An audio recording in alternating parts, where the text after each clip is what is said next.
Assalamualaikum warahmatullahi wabarakatuh. Selamat pagi anak-anak semua. Sehat semua hari ini kan?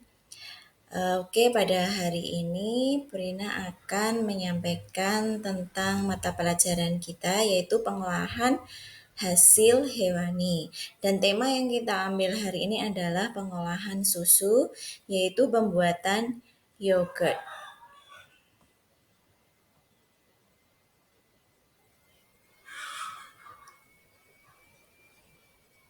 Nah, anak-anak pasti tahu kan dan semuanya pasti pernah minum susu sapi.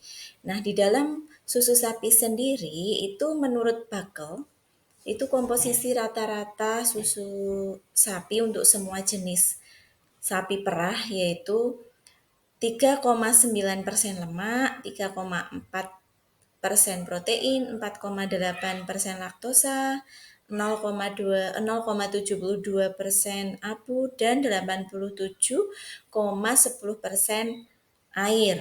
Nah, dalam hal ini berarti air itu merupakan kandungan tertinggi dari susu sapi.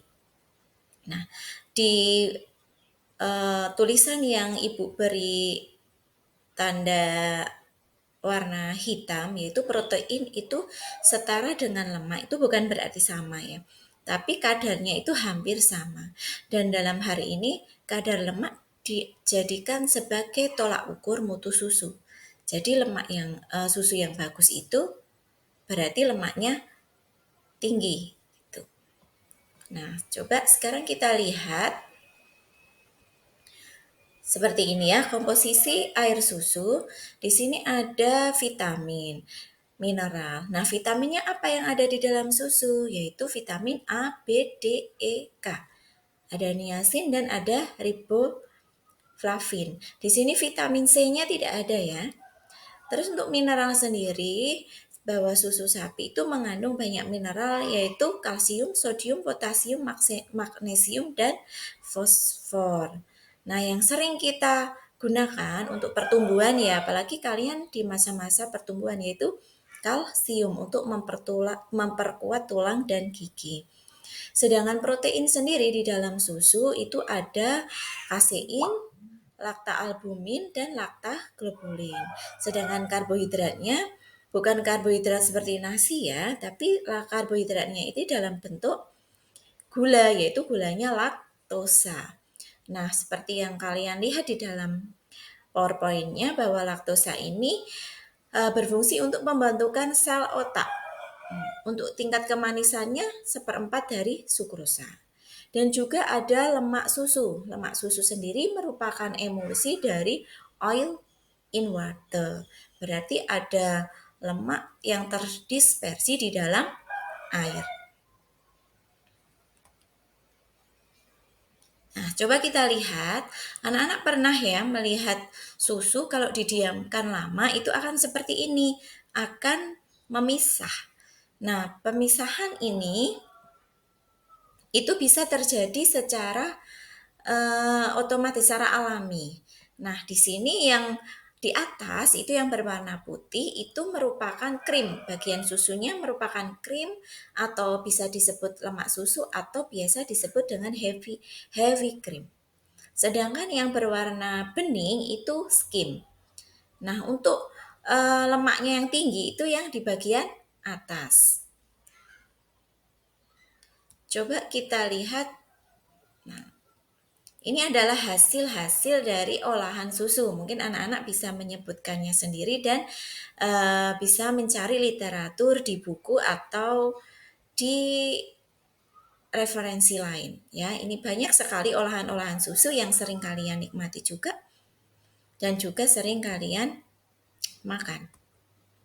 Nah, seperti ini ya. Nah, ada susu kental manis, susu pasteurisasi, susu UHT, sterilisasi, es krim yang pasti kalian suka, permen susu, susu bubuk, Yakult, yogurt, kefir, butter, heavy cream, dan whipped cream.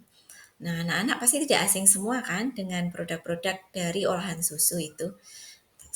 Kita masuk ke yogurt ya. Nah, masuk di sejarah yogurt dulu. Ada yang mungkin pernah makan yogurt atau minum yogurt atau bahkan tidak suka yogurt. Di sini yogurt berasal dari Eropa. Jadi pada awalnya yogurt itu berasal dari Eropa. Makanya yang terkenal itu adalah yogurt Greek dan Bulgarian. Bulgarian yogurt dan Greek yogurt. Tapi sejarah itu mencatat bahwa yogurt berasal dari Turki. Maka dari itu tidak heran jika di Turki, berbagai negara tetangganya, yogurt menjadi makanan sehari-hari. Seperti kalau di kita itu nasi gitu ya. Yogurt dimakan dicampur dengan susu, dicampur dengan telur, roti, dan lain sebagainya. Akan tetapi di Indonesia itu mengenal yogurt bukan sebagai makanan, tapi lebih cenderung ke minuman. Nah, karena aslinya yogurt itu kan kental ya anak-anak. Tapi di Indonesia yogurt bisa kita minum. Banyak perusahaan-perusahaan yang menjual yogurt dalam bentuk cair yang siap kita minum. Baik itu dalam kondisi dingin atau suhu ruang.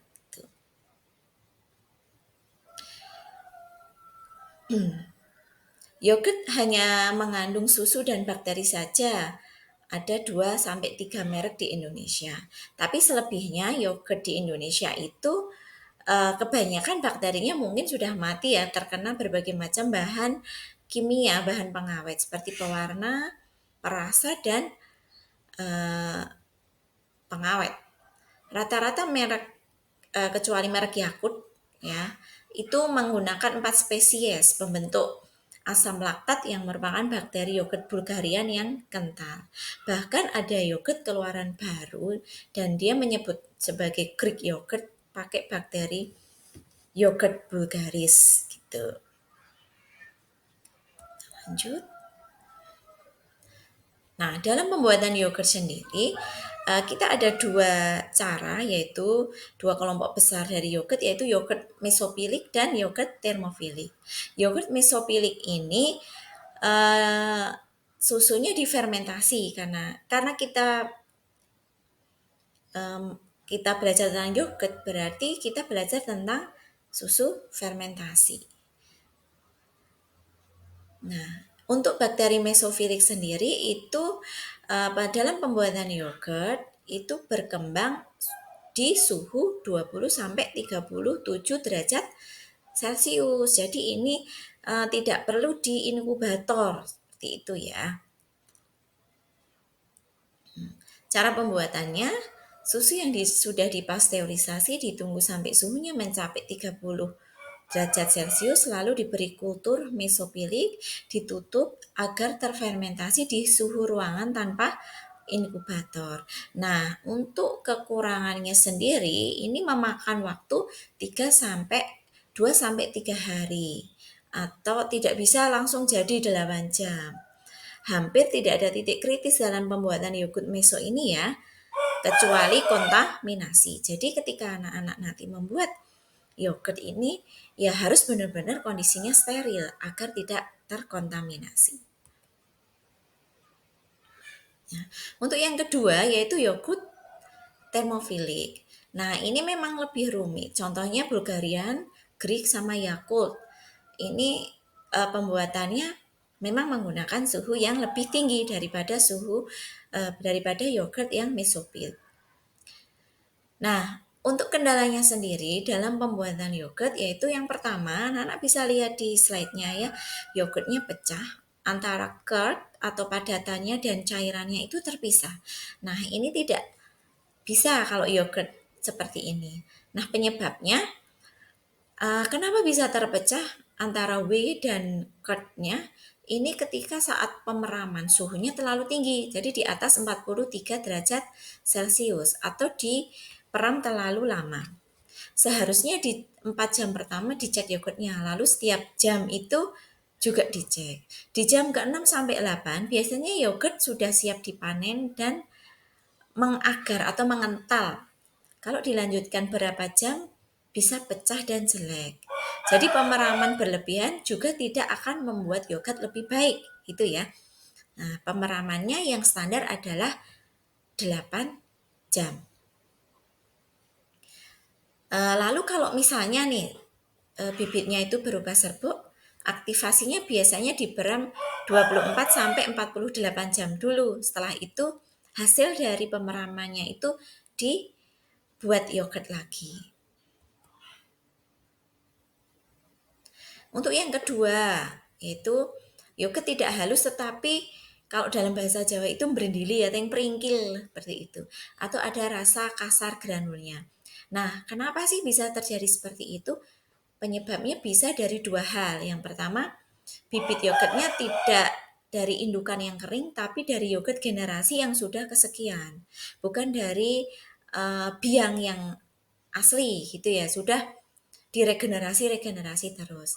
Terus yang kedua, yogurt yang berendili itu juga bisa dikarenakan karena susu dipanaskan pada suhu 85 derajat Celcius saat pembuatannya. Api yang digunakan itu api besar. Jadi seharusnya pakainya api kecil dan pemanasannya terjadi lambat. Yang ketiga, yogurt yang dihasilkan terlalu encer. Nah, padahal untuk yogurt termofilik itu harusnya yogurtnya kental. Nah, kenapa ini bisa terjadi? Oke, penyebab yogurt tidak kental atau terlalu cair ini terjadi ketika kita membuat yogurt dari susu peternak, bukan dari susu segar pabrikan. Kenapa bisa seperti itu? Nah, karena susu dari peternak itu pemanasannya atau denaturasinya itu kurang sempurna. Nah, di sini ya bisa dilihat anak-anak itu struktur proteinnya. Ya, yang seperti benang itu. Susu pabrikan seperti Greenfeed, Diamond, Indomie bisa dengan mudah dibuat menjadi yogurt yang termo, kental karena di pabrik mereka sudah dipanaskan mencapai suhu 85 derajat Celcius. Dalam artian dia sudah mencapai suhu yang terdenaturasi. Nah, cara denaturasinya yaitu dipanaskan perlahan dengan api kecil sampai suhu 85 derajat Celcius dan dipertahankan selama 20 menit. Nah, sedangkan saat kita menggunakan dari susu peternak, itu biasanya kita kan memanaskan susu atau pasteuris susu. Nah, kalau susunya hanya mencapai 65 derajat Celcius, itu memang untuk bakteri patogennya sudah mati. Akan tetapi, suhu 65 derajat Celcius itu belum bisa memecah protein. Gitu ya. Jadi proses denaturasinya belum terjadi.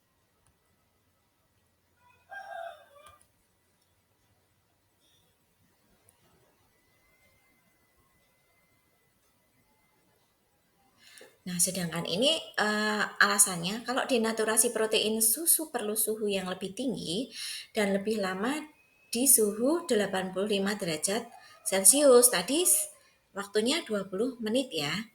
Bagi pabrik, tujuan denaturasi agar tidak cepat basi dibanding cuma susu yang dipasteurisasi pada suhu 65 derajat Celcius.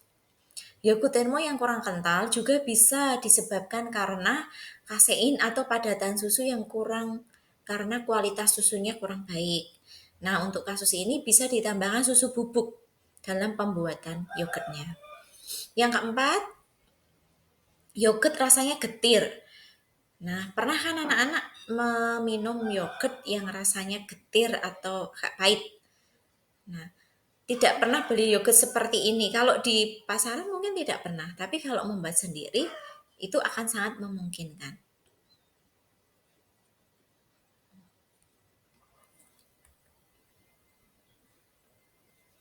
Nah, ini penyebabnya. Yogurt kenapa terasa getir atau pahit? Ada dua hal yang menyebabkan. Yang pertama, peralatan tidak steril. Jika peralatan tidak steril, berarti yogurtnya terkontaminasi. Yang kedua yaitu pemberian kultur yang terlalu banyak. Bakteri yang digunakan adalah bibit kering. Kelebihan penggunaan bakteri induk yang kering dibandingkan yang beli dari yogurt di pasaran adalah penggunaan keturunannya. Yogurt yang diturunkan dari yogurt di pasaran itu cuma efektif sampai 10 turunan. Jadi setelahnya yogurtnya asam, tapi jumlah bakterinya berkurang dan akan cepat basi. Tetapi kalau bubuk kering, apalagi yang heirloom atau galur asli bisa diturunkan selamanya. Yogurt dari turunan di pasar juga sangat sedikit pilihannya. Itu ya. Cuma ada Bulgarian atau LKCI biasanya untuk bakterinya. Nah, ini untuk perbandingannya Greek yogurt dan Bulgarian yogurt. Anak-anak bisa membacanya sendiri. Oke, sekarang kita saatnya ke bagaimana sih cara membuat yogurt. Nah, ini ada yang pertama, cara membuat yogurt dengan menggunakan bibit kering. Ya, bibit kering kalian bisa beli di online shop. Itu banyak sekali. Yang pertama satu pack atau satu pack yang biasa dipakai itu untuk 10 liter susu. Jadi sesuaikan saja takarannya sesuai dengan apa yang dianjurkan di dalam kemasannya. Bila menggunakan susu peternak, susu harus dipanaskan dulu tadi berapa? 85 derajat Celcius selama 20 menit. Nah, setelah itu api dimatikan, tunggu suhunya turun dulu, baru dimasukkan bibit keringnya dan aduk rata. Itu. Dan setelah itu dimasukkan dalam inkubator, prosesnya menunggu 8 jam. Dan kalau sudah mengental dia berarti sudah jadi. Nah, untuk cara yang kedua yaitu dengan menggunakan mother culture atau biang. 1 liter susu yang sudah didenaturasi itu ditambahkan 1 bibit kering yang sudah diinkubasi selama 24 sampai 48 jam. Tapi bila kurang dari itu sudah mengental ya dihentikan saja. Masukkan dalam wadah tertutup dan harus dimasukkan freezer kalau itu merupakan biang ya. Untuk membuat berikutnya, 1 liter susu ditambahkan 1 sampai 2 sendok makan mother culture. Nah, setelah itu di fermentasi.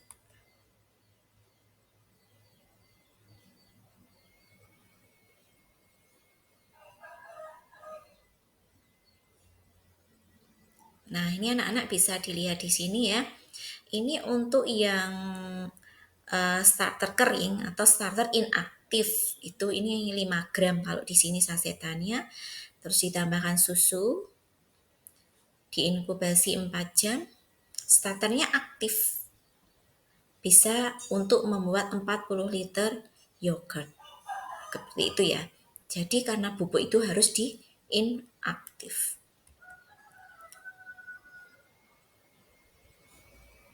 Oke, ini gambarannya secara rincinya seperti ini ya untuk pembuatan yogurt. Jadi ada pasteurisasi susu dulu, terus setelah itu penambahan biang aktif itu 5-10%, biang kering 5 gram per 2 liter. Terus setelah itu diinkubasi. Waktunya 4 jam, wadah harus tertutup, tidak perlu diaduk atau bisa menggunakan yogurt maker kalau di sekolahan kalian itu ada yogurt maker. Nah, setelah selesai dikemas.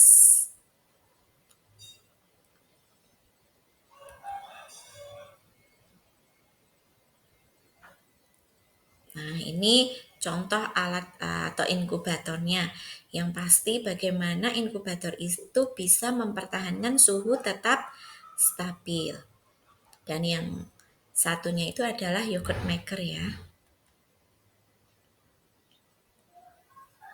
Nah, ini contoh-contoh produk olahan yogurt yaitu ada masker, drink, ada set yogurt, ada es yogurt, dan frozen yogurt. Lanjut. Nah, bagaimana? Oh, saya pinginnya yogurtnya lebih kental. Lebih kental. Nah, untuk menghasilkan yogurt yang lebih kental, itu tambahkan padatan atau susu bubuk atau susu skim. Bisa tambah pengental dalam artian itu bisa menggunakan gelatin, tambah enzim, dan mengurangi kadar air. Nah, saya pengennya yogurtnya lebih encer, ya berarti ditambahkan air saja. Tetapi yang lebih disukai adalah yogurt yang tambah perisa dan pewarna kemasannya yang menarik atau frozen yogurt karena lebih disukai dan lebih praktis untuk diminum. Nah, ini kesimpulannya ya dari yang tadi Bu jelaskan. Hal-hal yang mempengaruhi kualitas yogurt, yang pertama jenis dan kualitas susu, penanganan susu, penggunaan biang atau kultur starter, untuk suhu, penggunaan suhu dan lama inkubasi, penggunaan bahan tambahan yang dalam ini termasuk pengental, pemanis dan pewarna serta penyimpanan. Tuh. Kira-kira bagaimana, sudah paham atau kalau ada pertanyaan silahkan pertanyaannya dicatat dan kita diskusikan besok sebelum kita melanjutkan praktikum. Terima kasih anak-anak semua, salam sehat. Semoga ilmunya bermanfaat. Wassalamualaikum warahmatullahi wabarakatuh.